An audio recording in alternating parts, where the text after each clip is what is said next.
Haircuts can be a huge source of anxiety for any of us. However, when you add autism or ADHD or anxiety or a myriad of other things into the mix, it can be a nightmare.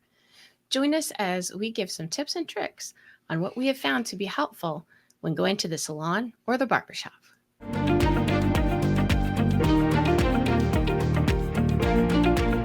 Hello and welcome to the My Spectrum Life video podcast. I'm Jessica, an autism mom, and with me is my good friend Kelsey. Hello, I'm Kelsey, and I am a SPED teacher. Thank you so much for having us. I see that we have a guest with us. Do you want to go ahead and... Yes, we have another special guest. I have not guest. seen him in so long. It's Curtis. It is. Hey, Curtis, welcome back. How are you? Doing good. Good. Did I knock your earbuds out with that hug? Yeah. Oh, it's okay though, because Mama loves you. Mm-hmm. So we had a question come in about haircuts. Actually, didn't you get the question? We Kelsey? did. We actually got it from one of our viewers. And the question was from one of the viewers is, how do you take your child to get their hair cut without them having a meltdown of removing hair?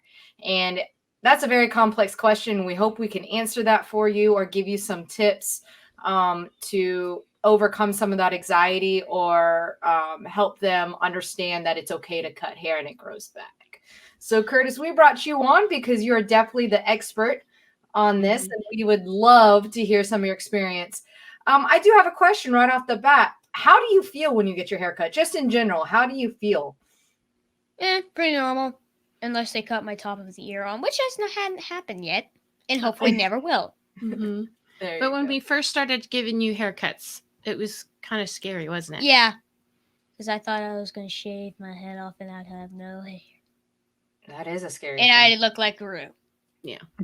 That is scary. What if I told you that that's my same fear too? Like, I am very afraid that my hairdresser is going to cut off the wrong length. I'll be mad. Is that something that you were afraid of too? Yeah, pretty much.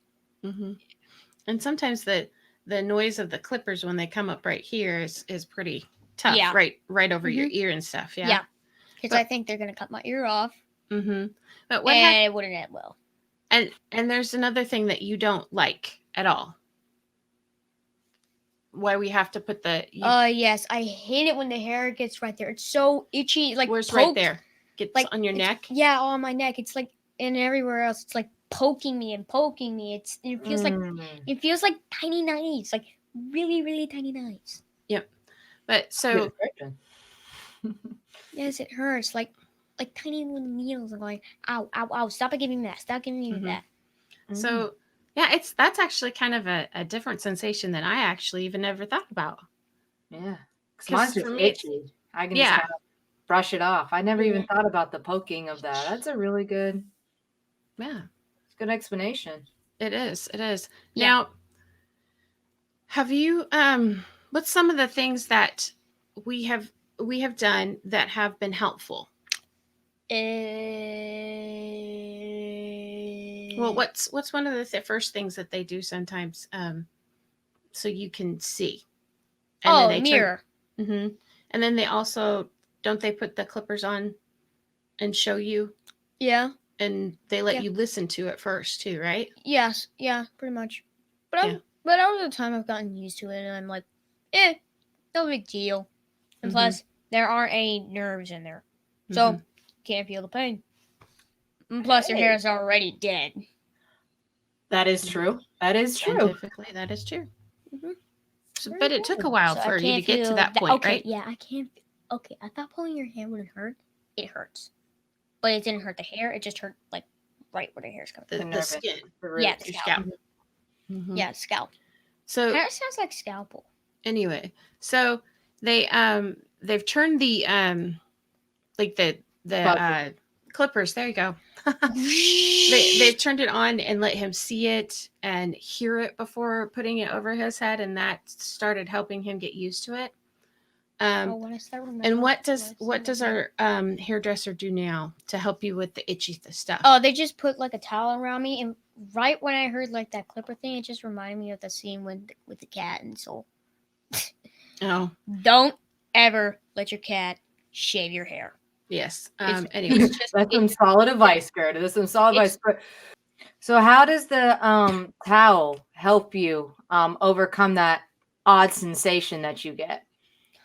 It helps because it doesn't feel like tiny needles in it, which actually reminds me of shots, which I'm pretty sure there's going to be another episode on shots. okay. A time for another story. Yes, that's No, I mean another story for another time. I said that backwards. Yeah, but that Absolutely. actually is a good idea for another episode, is to talk about shots sometime and go into the experience with that. But doesn't she, our hairdresser, she puts that towel around your neck, and then she puts the big cloth thing, and she puts that around your neck too, and she puts that pretty tight, doesn't she? Yeah. And that keeps it so that the hair doesn't get down underneath. Yeah, where like it gets really itchy and like and it feels like ants. Like Yeah. But she does a really good job with that, right? Yeah. And she asks you lots of questions about it too, doesn't she? Mm-hmm. Yeah. So, making sure that you find a hairdresser that's going to ask a lot of questions and be really open and, be willing to show your child the different tools that they use and, sometimes even be able to touch them and hear them so they can understand that this is the sound that's going to come.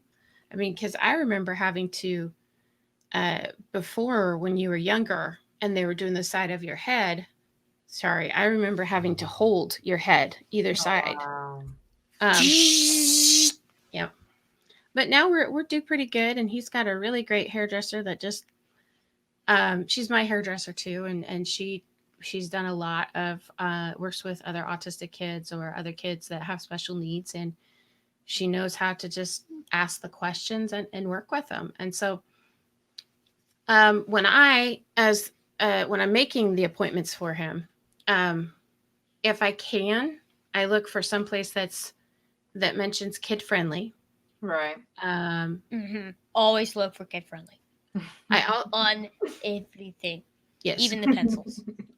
Yes. We're all about kid friendly. And I also make sure that I look for, sometimes they don't necessarily like to put special needs or something like that, but sensory friendly. Sensory friendly is a big. Yes. Sensory friendly is a big one. So, Curtis, one last question. How did you be okay with your hair being seen it on the ground? How do you get okay with that? When they cut it and you seen it fall, how did you become okay with that? I became okay with that because I learned it can grow back. And plus, watching it go on the ground is kind of satisfying. That is kind of fun. It is. But not as satisfying as watching things getting shredded by a wood chipper. He saw something on YouTube that was... along with a hydraulic press. And sometimes when the hydraulic press squished the things, it literally exploded. Yeah. Yes. Your kid can find some really interesting things on YouTube if you let them. Including My Spectrum Life, right? Yeah. So, if you have any other questions that you would like to ask us or ask Curtis, or just anything you want to get some feedback on, make sure and send us an email at info@myspectrumlife. You can also find us on social media at Facebook and Instagram at My Spectrum Life, and then you can find us on Twitter at My Spectrum Life with that number 1. Be sure and let us know if you have any other tips or tricks or things that you look for when you're trying to find a hairdresser or a barbershop for your autistic loved one, because anything that we have, we have our experience, but you may have a different experience, and those comments can help other people find the right thing, because that's one of the things we want to do, is develop a community of people that is willing to give each other encouragement and help each other with some answers. So leave those comments on some of the tips and tricks that you have experienced that have worked well for you. And as always, with a lot of faith, love, and a whole lot of fidget toys, we'll make it. See ya. Bye.